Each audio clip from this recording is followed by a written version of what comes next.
Welcome back to the course, and so far so good. We're getting a little bit better at understanding how WordPress works behind the scenes. And in the previous class, we talked about the WordPress loop. And when concluding, I said that WordPress uses, or rather the WordPress loop uses something called template tags to display content on our website.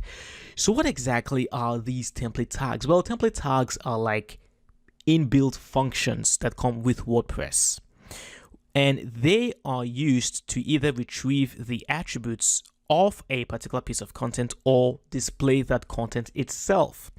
So whenever we're displaying things like the title of a post, the date a post was published, the thumbnail, the content, the author of the post, information like that, we are using template tags to display all those kinds of information. And let me just give you a very quick example. Let's bring in Mr. Notepad over here, and I am going to go ahead right now and open up index.php, and let's see what we have over here. All right, I'm going to go to template parts, content, and of course open up the content.php file. All right, now as an example, you can see over here we have a tag called the title.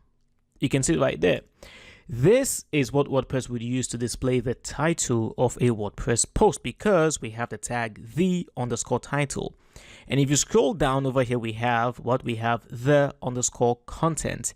This is the tag WordPress would use to display the content of a post, and so on and so forth. So whenever you see a featured image on your WordPress website, the content they accept, know that behind the scenes WordPress is using template tags to display those information. And you should also keep in mind that in general, we have two different types of template tags depending on where they are positioned. We have template tags that must be inside of the WordPress loop. The reason why the content and the title is working right now is because they are technically inside of our WordPress loop, which was started over here. If you came outside of the WordPress loop, let's say for example, just over here right now, and over here, if you just said something like php the_title, and then you do that, nothing is going to happen over here because WordPress does not know what you're trying to do. You're saying, okay, the title, but the title of what exactly?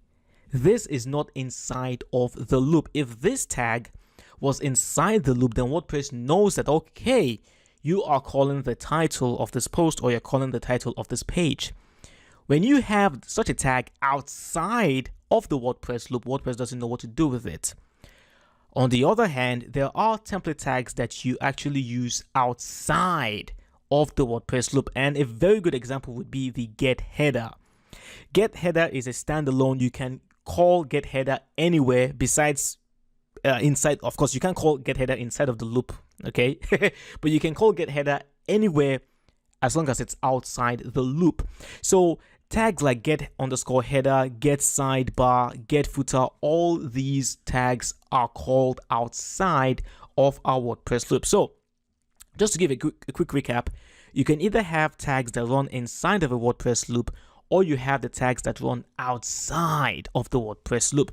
Now, there is a very fantastic link over here, template tags from the WordPress Codex. I would highly encourage you to spend maybe 5 minutes just to go through this, and you can learn a little bit more about template tags. You scroll all the way down here right now, and you can see we do have the general tags that are typically called outside of the WordPress loop. You have the author tags, but now down here, you can see we have category tags, comment tags, we have link tags as well. Now we have post tags. These are tags used for WordPress posts. So now you can see things like the next post link, next posts link. You have the category, you have the content, the excerpt, the tags, the title. You have, what else do you have here? You have the date, you have the time, and so on and so forth. So all these tags here can be used inside of a WordPress loop to display some more content or information about a particular WordPress post. So that's it, a very brief introduction to template tags. Join me in the next class where we'll take a closer look at these template tags.